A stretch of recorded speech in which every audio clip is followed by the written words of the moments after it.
ओम शांति। ओम शांति। ओम शांति। ओम शांति दीदी। चारों तरफ से बुद्धि को हटाकर बिल्कुल रिलैक्स होकर बैठे।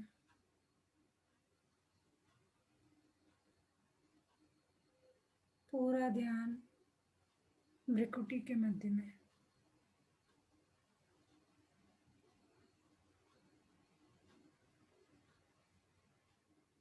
यह मुझ आत्मा का निवास स्थान है।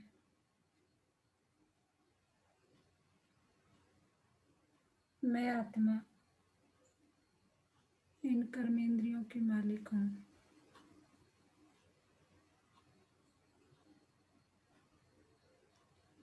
सारी कर्मेंद्रियां मेरे बस में हैं।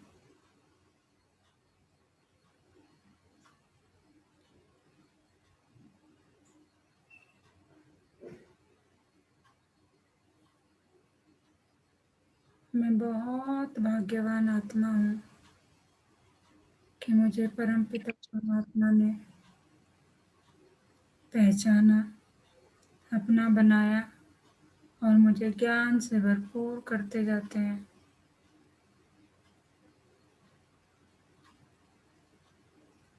अभी मैं आत्मा अपने परमपिता परमात्मा के महावाक्य सुनूंगी।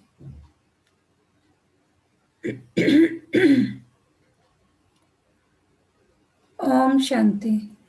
आज 19 अक्टूबर 2020 बाबा के महावाक्य हैं। पहले सुनते हैं मुरली का सार। मीठे बच्चे, तुम्हें अभी बहुत बहुत साधारण रहना है। फैशनेबल ऊंचे कपड़े पहनने से भी देह अभिमान आता है।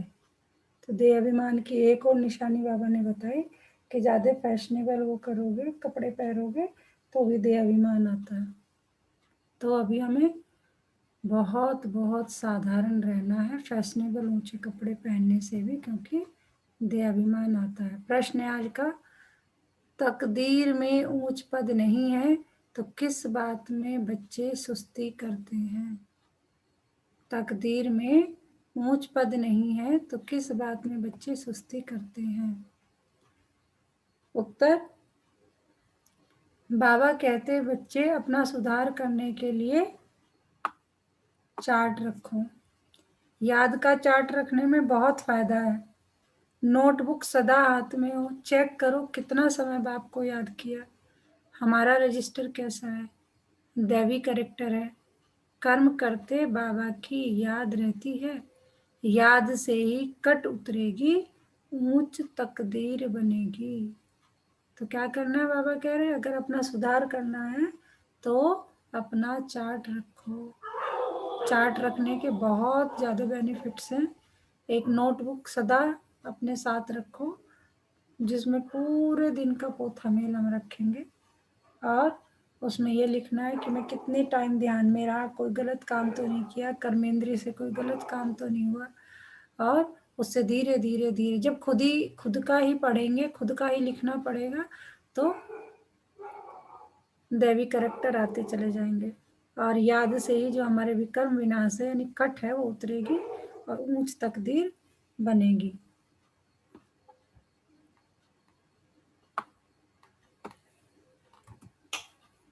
गीत है आज भोलेनाथ से निराला। ओम शांति। मीठे मीठे बच्चों पास ये लक्ष्मी नारायण का चित्र घर में जरूर होना चाहिए। इनको यानी लक्ष्मी नारायण को देख बहुत खुशी होनी चाहिए, क्योंकि तुम्हारा यह है पढ़ाई का अहम ऑब्जेक्ट, कि जो हम पढ़ाई पढ़ रहे हैं ना, इसका अहम ऑब्जेक्ट क्या है, हम ये लक्ष्मी नारायण बनेंगे। तो सामने पता होना चाहिए ना, सामने टारगेट होना चाहिए, विजन है एक हमारा। क्या विजन है? कि हमें लक्ष्मी नारायण बनना है। तुम जानते हो हम स्टूडेंट हैं और ईश्वर पढ़ाते हैं, ईश्वरीय विद्यार्थी हैं।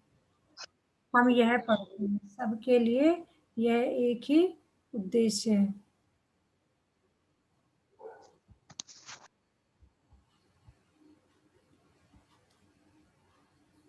सबका उद्देश्य क्या है? लक्ष्मी नारायण बनना। इनको देखते बहुत खुशी होनी चाहिए। गीत भी बच्चों ने सुना। बहुत भोलानाथ है। कोई कोई शंकर को भोलानाथ समझते हैं, फिर शिव और शंकर को मिला देते हैं। हमने जब 7 दिन का कोर्स किया था तब भी एक अलग से पार्ट था जिसमें शिव और शंकर का डिफरेंस बताया गया था। अभी तुम जानते हो, क्या जानते हैं? वो शिव ऊंचते ऊंच भगवान और शंकर देवता फिर दोनों एक कैसे हो सकते हैं। यह भी गीत में सुना कि भक्तों की रक्षा करने वाले जरूर भक्तों पर कोई आपदाएं हैं। गीत में क्या सुना? भोलेनाथ से निराला। यह भी गीत में सुना कि भक्तों की रक्षा करने वाले जरूर भक्तों पर कोई आपदाएं हैं। 5 विकारों की आपदाएं सबके ऊपर है। भगत भी सब है। ज्ञानी किसको नहीं कहा जा सकता। ज्ञान और भक्ति बिल्कुल अलग चीज है। जैसे शिव और शंकर अलग है, जब ज्ञान मिलता है तो फिर भक्ति नहीं रहती है। तुम सुख धाम के मालिक बनते हो, आधा कल्प के लिए सदगति मिल जाती है। एक ही इशारे से तुम आधा कल्प का वर्षा पा लेते हो। देखते हो भक्तों के ऊपर कितनी तकलीफ है। ज्ञान से तुम देवता बन जाते हो। फिर जब भक्तों पर भीड़ होती है, अर्थात दुख होता है, तब बाप आते हैं। बाप समझाते हैं ड्रामा अनुसार जो पास्ट हुआ सो फिर रिपीट होना है। फिर भक्ति शुरू होती है तो वाम मार्ग शुरू होता है, अर्थात पतित बनने का मार्ग। उसमें भी नंबर 1 है काम, जिसके लिए ही कहा जाता है काम पर जीत पाने से तुम जगत जीत बनेंगे। वह कोई जीत थोड़ी पाते हैं। रावण राज्य में विकार के बगैर तो कोई का भी शरीर पैदा नहीं होता। सतयुग में रावण राज्य होता नहीं। वहां भी अगर रावण होता तो बाकी भगवान ने राम राज्य स्थापन करके क्या किया? बाप को कितना होना रहता है, हमारे बच्चे सुखी रहें। धन इकट्ठा करके बच्चों को दे देते हैं, फिर सुखी रहें। परंतु यहाँ तो ऐसे हो नहीं सकता। लौकिक में बाबा बात कह रहे हैं कि अगर माँ बाप जो है क्या करते हैं, कमाते रहते हैं, किस लिए? इकट्ठा कर करके अपने बच्चों के लिए करते रहते हैं, उसमें खुश रहते हैं। क्या रहता है? उन्हें बड़ा घमंड रहता है कि हाँ मैं अपने बच्चों के लिए कुछ कर रहा हूँ। ठीक है, धन इकट्ठा करके बच्चों को दे देते हैं कि सुखी रहे। परंतु यहाँ तो ऐसे हो नहीं सकता। यह है ही दुख की दुनिया। यह बेहद का बाप है। तुम वहां जन्म जन्मांतर सुख भोगते आएंगे, अथाह धन मिल जाता है। 21 जन्म वहां कोई दुख नहीं होगा, देवाला नहीं मारेंगे। यह बातें बुद्धि में धारण कर आंतरिक बड़ी खुशी रहनी चाहिए। क्या खुशी है? यही तो सुदर्शन चक्र है कि भाई अभी हम क्या बनने वाले हैं, राजा महाराजा महारानी। सतयुग में आएंगे, कितना 21 जन्मों के लिए राज्य करेंगे। ये सोच सोच के हमें नशा रहना चाहिए, खुश होना चाहिए। तुम्हारा ज्ञान और योग सारा गुप्त है। ये जब सब है ना, क्या कर रहे हो तुम? ना कोई तुम कीर्तन कर रहे हो, ना तुम कुछ भजन कर रहे हो, ना तुम कोई मंत्र जप रहे हो, कुछ भी नहीं कर रहे हो। मन ही मन बाबा को याद कर रहे हो। तो बाबा कह रहे हैं तुम्हारा ज्ञान और योग सारा गुप्त है। स्थूल हथियार आदि कुछ नहीं है। बाप समझाते हैं यह है ज्ञान तलवार। उन्होंने फिर स्थूल हथियार निशानियां देवियों को दे दी है। शास्त्र आदि जो पढ़ते हैं वो लोग कभी ऐसे नहीं कहेंगे यह ज्ञान तलवार है, यह ज्ञान खड़ग है, यह बेहद का बाप ही बैठ समझाते हैं। कह रहे ये सारा ज्ञान भी मैं ही बता सकती हूँ, कोई और नहीं बताएगा। वह समझते हैं शक्ति सेना ने जीत पाई है तो जरूर कोई हथियार होंगे। बाप आकर यह सब भूले बताते हैं, यह तुम्हारी बात बहुत ढेर मनुष्य सुनेंगे। विद्वान आदि भी एक दिन आएंगे। बेहद का बाप है ना, तुम बच्चों को श्रीमत पर चलने में ही कल्याण है। तब देहाभिमान टूटेगा, इसलिए साहूकार लोग आते नहीं है। बाप कहते हैं देह अहंकार को छोड़ो, अच्छे कपड़े आदि का भी नशा रहता है। तुम अभी वनवाह में हो ना, अभी जाते हो ससुर घर। जैसे बता मतलब हम क्या होता है रीति रिवाज की, जब शादी होने वाली होती है तो उससे आप देखो कि 10-15 दिन पहले से ही बड़े साधारण से कपड़े, फटे फटे से सब कपड़े, ये सब फटे फुटे तो नहीं, मतलब बहुत ही साधारण जो होते हैं वो वैसे कपड़े पहनाए जाते हैं। क्यों? क्योंकि क्या कारण होता है? क्योंकि बाबा कहते हैं तुम्हारे ससुर घर जाने की तैयारी हो रही है। जैसे लौकिक में ससुर घर जाने से पहले बहुत साधारण, और फिर एकदम से जिस दिन शादी होती है उस दिन तो उसके पीछे एक कारण तो यही होता है कि अगर पहले से ही इतना सच धज के रहेंगे तो उस दिन वो गेटअप ही नहीं आएगा, है ना। दूसरा कारण है कि भाई आपको जब ससुर घर जाना उससे पहले की तैयारी, बिल्कुल सारा मन जो है, वहां तुमको बहुत जेवर पहनाएंगे ससुर घर में। लक्ष्मी नारायण बनने हैं तो जेवर की तो कोई कमी नहीं है।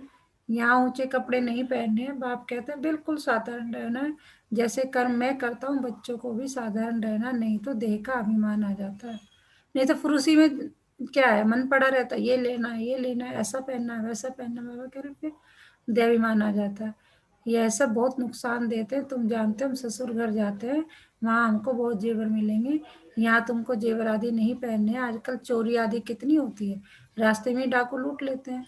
दिन प्रतिदिन यह हंगामा आदि ज्यादा बढ़ता जाएगा, इसलिए बाप कहते हैं अपने को आत्मा समझ मुझे याद करो। देह अभिमान में आने से बाप को भूल जाएंगे। यह मेहनत अभी भी मिलती है, फिर कभी भक्ति मार्ग में यह मेहनत नहीं मिलती। बाबा कह रहे ये सब यही करने का है, भक्ति मार्ग में ऐसा कुछ नहीं होगा। अभी तुम संगम पर हो, तुम जानते हो बाप आते हैं पुरुषोत्तम संगम युग पर, लड़ाई भी जरूर होगी। एटॉमिक बम शादी खूब बनाते रहते हैं, कितना भी माथा मारो कि यह बंद हो जाए, परंतु ऐसे हो नहीं सकता। क्यों नहीं हो सकता? ड्रामा में नूंद है, क्योंकि ये भी ड्रामा का पार्ट है। समझाने से भी समझेंगे नहीं। मौत होना ही है तो बंद कैसे होगा? समझते हैं तो भी बंद नहीं करेंगे, ड्रामा में नूंद है। कहते पता है सबको कि नुकसानदायक है, फिर भी नहीं, बनाते रहेंगे, सब इकट्ठा करते रहेंगे। यादवों और कौरवों की को खल्लास होना ही है। यादव है यूरोपवासी, उनका है साइंस घमंड जिससे विनाश होता है। फिर जीत होती है साइलेंस घमंड की। तुमको शांति घमंड में रहना, शांत स्वरूप रहना सिखाया जाता है। कहते अंत में तुम्हारी विजय होनी है। साइलेंस की जो जीत होगी वो साइंस पर होगी। बाप को याद करो, डेड साइलेंस, बिल्कुल शांति में। हम आत्मा शरीर से न्यारी है। शरीर छोड़ने के लिए जैसे हम पुरुषार्थ करते हैं, ऐसे कभी कोई शरीर छोड़ने के लिए पुरुषार्थ करते हैं क्या? बाबा पूछ रहे हैं कि शरीर छोड़ने के लिए जैसे हम पुरुषार्थ करते हैं, ऐसे कभी कोई शरीर छोड़ने के लिए पुरुषार्थ करते हैं क्या? सारी दुनिया ढूंढ कर आओ, कोई है जो बोले हे आत्मा अब तुमको शरीर छोड़ जाना है, पवित्र बनो, नहीं तो फिर सजा खानी पड़ेगी। सजा कौन खाते हैं? आत्मा। उस समय साक्षात्कार होता है, तुमने यह पाप किए, खाओ सजा। उस समय फील होता है जैसे जन्म जन्मांतर की सजा मिलती है। इतना दुख भोगना, बाकी सुख का बैलेंस क्या रहा? बाप कहते हैं अभी कोई पाप कर्म नहीं करो, अपना रजिस्टर रखो। हर एक स्कूल में चाल चलन का रजिस्टर रखते हैं ना, ठीक है। एजुकेशन मिनिस्टर भी कहेंगे भारत का करेक्टर ठीक नहीं है, बोलो हम इन लक्ष्मी नारायण जैसे करेक्टर बनाते हैं। यह लक्ष्मी नारायण का चित्र तो सदा साथ में होना चाहिए, यह है अहम ऑब्जेक्ट। हम ऐसे बनते हैं। इस आदि सनातन देवी देवता धर्म की हम स्थापना कर रहे हैं। श्रीमत पर यहाँ चाल चलन को सुधारा जाता है। तुम्हारे यहाँ कचहरी भी होती है। सब सेंटर्स पर बच्चों को कचहरी करनी चाहिए। रोज बोलो चार्ट रखो तो सुधार होगा। किसकी तकदीर में नहीं है तो फिर सुस्ती कर लेते हैं। चार्ट रखना बड़ा अच्छा है। बाबा कह रहे नहीं है तकदीर में तो करते नहीं। अदरवाइज चार्ट रखना अच्छा है, जो हमें पुरुषार्थ करने में मोटिवेट करता रहता है। तुम जानते हो हम इस 84 के चक्र को जानने से ही चक्रवर्ती राजा बन जाते हैं। कितना सहज है, और फिर पवित्र भी बनना है। याद की यात्रा का चार्ट रखो, इसमें तुमको बहुत फायदा है। नोटबुक नहीं निकाला तो समझो बाबा को याद नहीं किया। नोटबुक सदा हाथ में रखो, अपना चार्ट देखो कितना समय बाप को याद किया। याद बगैर जंक उतर नहीं सके। कट उतारने के लिए चीज को घासलेट में डालते हैं ना, बाबा बता रहे हैं लौकिक में भी क्या है, किसी चीज पे जंग चढ़ी होती है तो क्या करते हैं, घासलेट यानी मिट्टी के तेल में डालते हैं। कर्म करते हुए भी बाप को याद करना है तो पुरुषार्थ का फल फिर मिल जाएगा। मेहनत है ना, ऐसे ही थोड़ी ताज रख देंगे सिर पर। बाबा इतना ऊंचा पद देते हैं, कुछ तो मेहनत करनी है। इसमें हाथ पांव आदि कुछ भी नहीं चलाने। बाबा कह रहे ऐसे कोई हाथ पैर चलाने की नहीं तुम्हें फावड़ा करना है या कुछ करना है, तो ऐसी कोई मेहनत नहीं है। पढ़ाई तो बिल्कुल सहज है। बुद्धि में शिव बाबा से ब्रह्मा द्वारा हम यह बन रहे हैं, एक लाइन का है बस। क्या बुद्धि में क्या है, शिव बाबा से ब्रह्मा द्वारा हम यह बन रहे हैं। कहाँ भी जाते हो बैज पढ़ा रहे, बोलो वास्तव में कोर्ट ऑफ आर्मर्स आर्म्स ही है समझाने की। कौन है? रूहानी मिलिट्री। बाबा बताते हैं अपनी मुरलियों में, रूहानी मिलिट्री हो तो हर एक मिलिट्री का क्या होता है, एक ड्रेस सिंबल होता है, एक बैज लगा होता है। तो तुम्हारे भी जो बैजेज हैं उन्हें पहन के चलो। समझाने की बड़ी रॉयल्टी चाहिए, बहुत मीठापन से समझाना है। कोर्ट ऑफ आर्म्स पर भी समझाना है, यानी बैच पर भी समझाना है। प्रीत बुद्धि और विपरीत बुद्धि किसको कहा जाता है? तुम बाप को जानते हो, लौकिक बाप को तो गॉड नहीं कहेंगे। तो क्या सुना है अभी तक बाबा ने? कौन बताएगा? ओम शांति मैम। ओम शांति। मैम बाबा जी ने शुरुआत में बोला है कि हमें अपने आप को देह अभिमानी समझना है और सिंपल सोबर रहना है, कोई हाई फाई कपड़े नहीं पहनने, कुछ नहीं पहनने, बिल्कुल सिंपल। उसके बाद बाबा जी ने बोला हमें विधि बताइए कि हमें याद में रहना है, तभी हमारे जो विकर्म है वो दूर होंगे और हम अच्छी राह पे चलेंगे। याद बहुत ज़रूरी है, उसके लिए उन्होंने विधि बताई है कि रजिस्टर रखो, उसमें डालो आप कितना टाइम मुझे याद रखते हो। जी उन्होंने ये भी जिक्र करा कि क्रिमिनल आय को दूर रखने के लिए भी आपको रजिस्टर चाहिए होगा कि आप हमेशा जितना अच्छे काम करते हो वो भी लिखो, जो करते हो।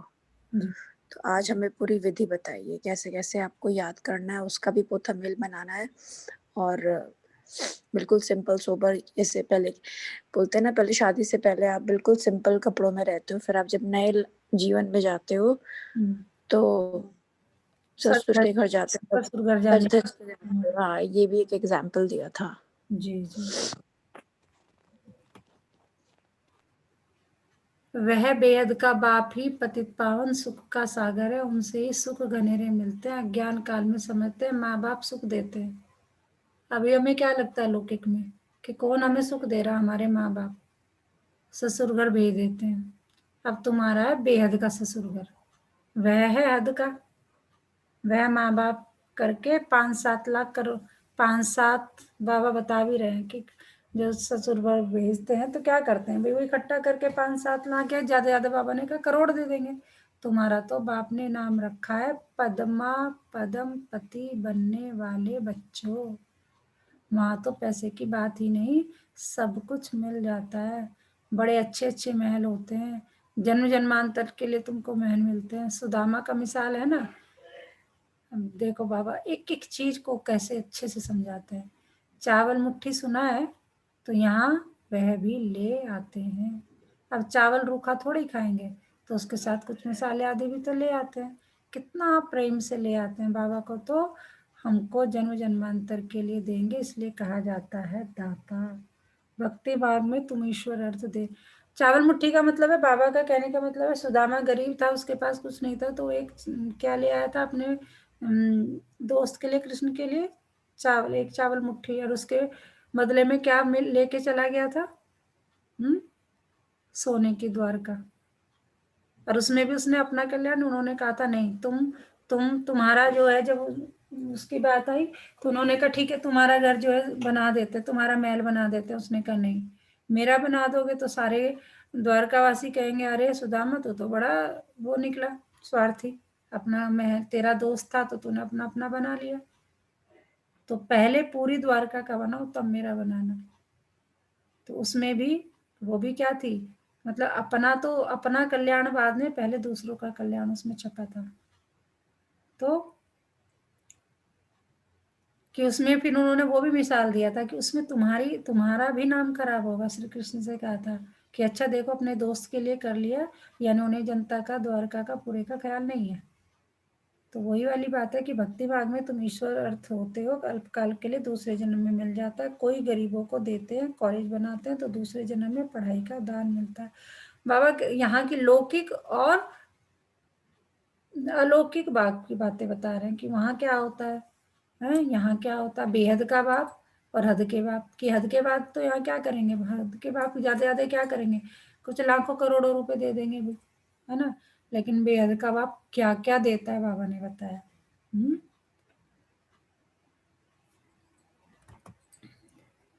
अब इससे ज्यादा बाबा और क्या एग्जाम्पल लेके समझाएगा। धर्मशाला बनाते हैं तो मकान मिलता, बता रहे हैं कि यहाँ इस जन्म में तुम कुछ क्या क्या करते हो, बहुत ज्यादा धर्मशाला बनाओगे तो अच्छा मकान मिल जाएगा।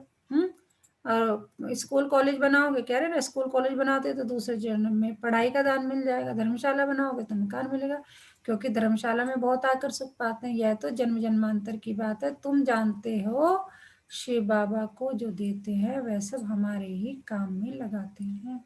शिव बाबा तो अपने पास रखते नहीं। इसको भी कहा जाता है सब कुछ दे दो तो विश्व के मालिक बन जाएंगे। अब दादा लेखराज ने क्यों सौंप दिया सब कुछ? उन्होंने धक से, इतना बड़े हीरे के व्यापारी थे, बाबा का आदेश है सब कुछ उनके चरणों में कि जैसे करवाना है करवा लो, क्योंकि उन्हें पता था तुम ही विश्व के महाराजन बनोगे। ज्ञान मिल गया तो उन्होंने किसी भी चीज का ली, और जैसे वो कहते गए वैसे करते चले गए। इसके बारे में भी एक कहानी सुनाएंगे अभी इसके बाद, मुरली के बाद, कि कितनी उसका क्या महत्व है। विनाश साक्षात्कार भी कराया, राजाई का साक्षात्कार भी कराया। ब्रह्मा बाबा की बात कर रहे हैं कि उन्हें पहले विनाश कराया, उनका साक्षात्कार कराया, घबरा गई ये क्या हो रहा है। फिर उसके बाद राजाई का भी कराया कि नहीं, ये विनाश होने के बाद ये भी एक दुनिया है। बस नशा चढ़ गया, उसी से पता चल गया अच्छा ये होना है, बाबा हमको विश्व का मालिक बनाते हैं। गीता में भी है, अर्जुन को साक्षात्कार कराया, मुझे याद करो तो तुम यह बनेंगे। अर्जुन कौन होता है? अर्जुन, भाई देखो वहां पे ऐसा नहीं कि उन्होंने ज्ञान एक को सुनाया, सिर्फ अर्जुन को सुनाया, सारी जनता को सुनाया वहां पे जो थे। लेकिन अर्जुन होता है अर्जन करने वाला, जिसने सारा ज्ञान ग्रहण कर लिया वो अर्जुन है, वो अर्जुन है, और उसी की विजय हुई फिर।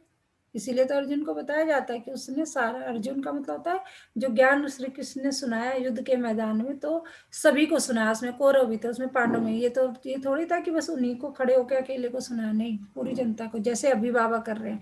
ये युद्ध का मैदान चल रहा है ना, ऐसे कोई हो सकता है कि भाई युद्ध में दोनों तरफ सेनाएं तैयार खड़ी है, कोई तुम्हारे जो है 16 अध्याय सुनने के लिए वहां इंतजार करेंगे कि अच्छा भी पहले 16 अध्याय खत्म हो जाए तब? नहीं, यही सब युद्ध का मैदान है।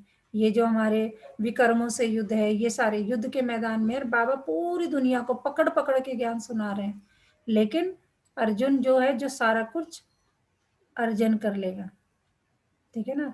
तो विनाश और स्थापना का साक्षात्कार है, तो इनको भी शुरू में खुशी का पारा चढ़ गया। ड्रामा में यह पार्ट था, किनको चढ़ गया खुशी का? बाबा की, ब्रह्मा बाबा की बात कर रहे हैं। मुझे याद करो तो तुम यह बनेंगे, विनाश और स्थापना का साक्षात्कार है, तो उनको भी शुरू में खुशी का पारा चढ़ गया। ड्रामा में यह पार्ट था, भागीरथ को भी कोई जानते थोड़ी है, तो तुम बच्चों को यह ऑब्जेक्ट बुद्धि में रहनी चाहिए। हम यह बनते हैं, बाबा कह रहे ये बुद्धि में रखो। कौन बन रहे हो तुम? लक्ष्मी नारायण। जितना पुरुषार्थ करेंगे उतना उच्च पद पाएंगे। गाया जाता है फॉलो फादर। इस समय की बात है, बेहद का बाप कहते हैं मैं जो राय देता हूं उस पर फॉलो करो। इसने क्या किया सो भी बताते हैं। ब्रह्मा बाबा की बीच बीच में बाबा कह रहे हैं शिव बाबा कि मैं इसने क्या किया, ब्रह्मा बाबा ने क्या किया, वो भी मैं तुम्हें बीच बीच में बताता रहता हूँ। उनको सौदागर रत्नागर जादूगर कहते हैं ना। बाबा ने अचानक ही सब कुछ छोड़ दिया। पहले उन रत्नों का जोहरी था, अब अविनाशी ज्ञान रत्नों का जोहरी बना। ब्रह्मा बाबा की बात कर रहे हैं। हेल को हेवन बनाना कितना बड़ा जादू है। फिर सौदागर भी है, बच्चों को कितना अच्छा सौदा देते हैं। बाबा कह रहे हैं वो रत्नागर जादूगर सौदागर सब है। फिर एग्जाम्पल बता रहे हैं कि जादूगर क्यों, क्योंकि उसने हेल को हेवन बनाया। सौदागर क्यों है, क्योंकि कितना अच्छा सौदा करते हैं बच्चों के साथ। काकपन चावल मुट्ठी लेकर महल दे देते, कितनी अच्छी कमाई कराने वाले हैं। जवाहरात के व्यापार में भी ऐसे होते हैं। कोई अमेरिकन ग्राहक आता है तो उनसे 100 की चीज का 500 1000 भी ले लेंगे, उनसे तो बहुत पैसे लेते। तुम्हारे पास तो सबसे पुरानी चीज है, प्राचीन योग।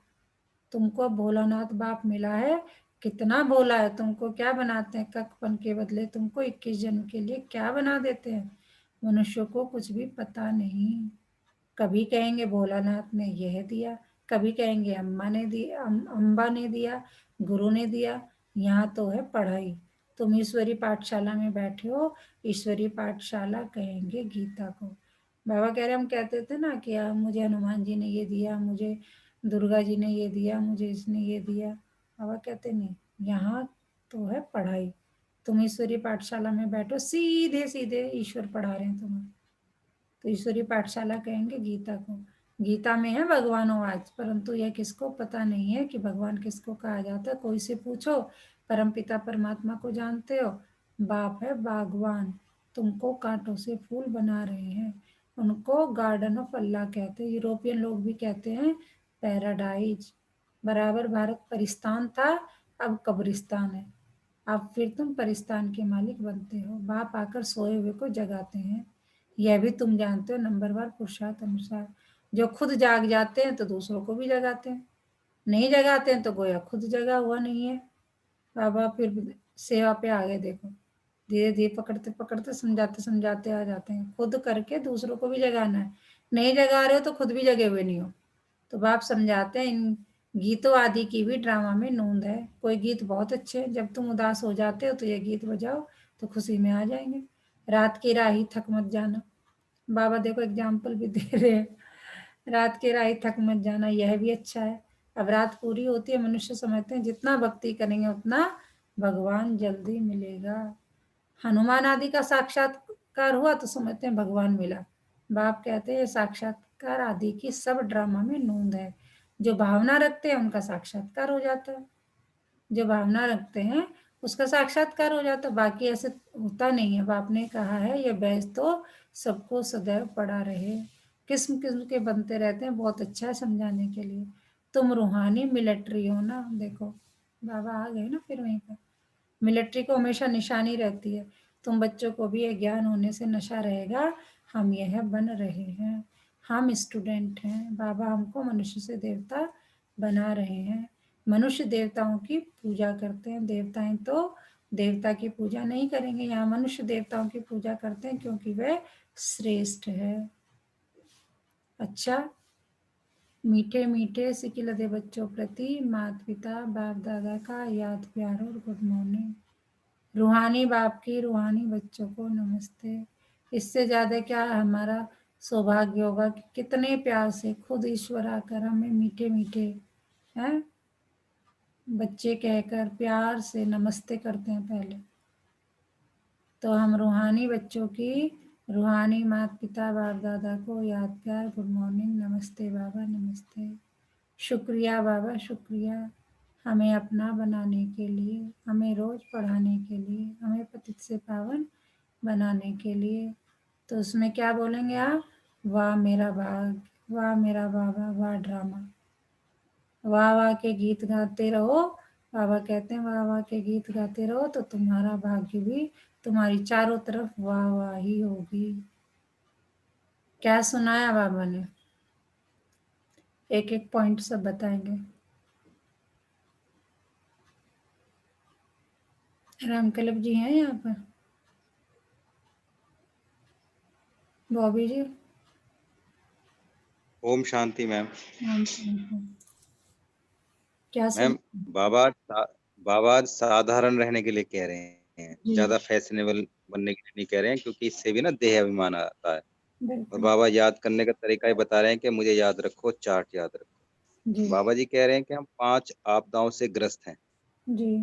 फिर आगे कहते हैं बाबा जी कि हमने धन इकट्ठा किया अपने बच्चों के लिए और हम्म, फिर उनको छोड़ के चले गए। तो हम सोचते हैं कि वो सुखी रहेगा, पर क्या वो सुखी रहते हैं? जी फिर आज बाबा एटम बम्स के बारे में फिर पिछली मुरली में बताया था, इस बार भी बता रहे हैं। जी। बाबा कह रहे हैं कि याद रखो, हमें शरीर छोड़कर जाना है। पुरुषार्थ करते रहेंगे तो पाप कर्म नहीं होगा, नहीं तो सजाएं मिलेंगी। इसके लिए 21 जो 84 जन्मों का चक्र है उसका चार्ट याद रखना है। जी बाबा कहते हैं कि समझ गए तो अब दूसरों को भी समझाओ। और कितनी अच्छी बात कह रहे हैं बाबा कि अपनी बुराइयां मुझे दे दो, मैं तुम्हें 21 जन्मों का वर्षा दूंगा। जी। शांति मैम। धारणा के लिए मुख्य सार। बुद्धि में सदा अपनी एम ऑब्जेक्ट याद रखनी है। क्या है हमारी ऑब्जेक्ट? एम ऑब्जेक्ट के हमें लक्ष्मी नारायण बनना है। तो इसके लिए लक्ष्मी नारायण का चित्र सदा साथ रहे। इसी खुशी में रहो कि हम ऐसा बनने के लिए पढ़ रहे हैं। अभी हम हैं गॉडली स्टूडेंट, है ना। गॉडली स्टूडेंट क्यों है? क्योंकि स्वयं गॉड आकर हमें पढ़ा रहे हैं। अपना पुराना कखपन चावल मुट्ठी दे महल लेने हैं। ब्रह्मा बाप को फॉलो कर अविनाशी ज्ञान रत्नों का जोहरी बनना है। आज का वरदान, अशरीरीपन के इंजेक्शन द्वारा मन को कंट्रोल करने वाले एकाग्रचित्त भाव। अशरीरीपन के इंजेक्शन द्वारा मन को कंट्रोल करने वाले एकाग्रचित्त भाव। जैसे आजकल अगर कोई कंट्रोल में नहीं आता, बहुत तंग करता है, उछलता है या पागल हो जाता है, तो उसको ऐसा इंजेक्शन लगा देते हैं जो वह शांत हो जाए। ऐसे अगर संकल्प शक्ति आपके कंट्रोल में नहीं आती, देखो बाबा मतलब क्या परफेक्ट एग्जाम्पल लेके आया। हमारे संकल्प चलते रहे ना फालतू के, ये दिस दैट, तो उसके लिए क्या बता रहा है बाबा। ऐसे अगर संकल्प शक्ति आपके कंट्रोल में नहीं आती तो अशरीरीपन का इंजेक्शन लगा दो, फिर संकल्प शक्ति व्यर्थ नहीं उछलेगी, सहज एकाग्रचित हो जाएंगे। लेकिन यदि बुद्धि की लगाम बाप को देकर फिर ले लेते हो, हम कहते हैं बाबा हम तेरे, ये मन भी में तेरा, ये तन भी तेरा, और फिर से ले लेते हैं वापस, है ना। तो बाबा कहते हैं यदि बुद्धि की लगाम बाप को देकर फिर ले लेते हो तो मन व्यर्थ की मेहनत में डाल देता है। अब व्यर्थ की मेहनत से छूट जाओ। आज का स्लोगन है,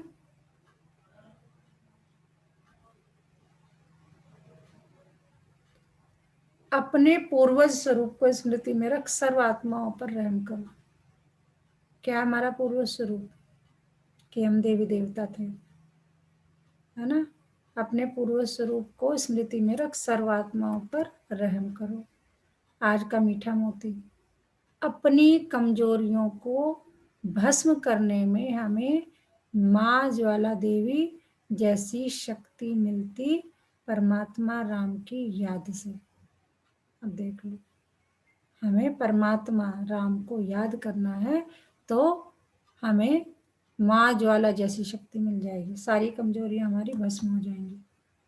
तो आज पूरा दिन किस समान में रहना है, मैं एकाग्रचित्त आत्मा हूँ, मैं एकाग्रचित्त आत्मा हूँ। तो बाबा कह रहे अपने आप में, अपने आप को, जब आपका मन आपके कंट्रोल में नहीं है तो अशरीरीपन का इंजेक्शन लगा लो, तो आपकी जो संकल्प शक्ति है वो फालतू नहीं उछलेगी।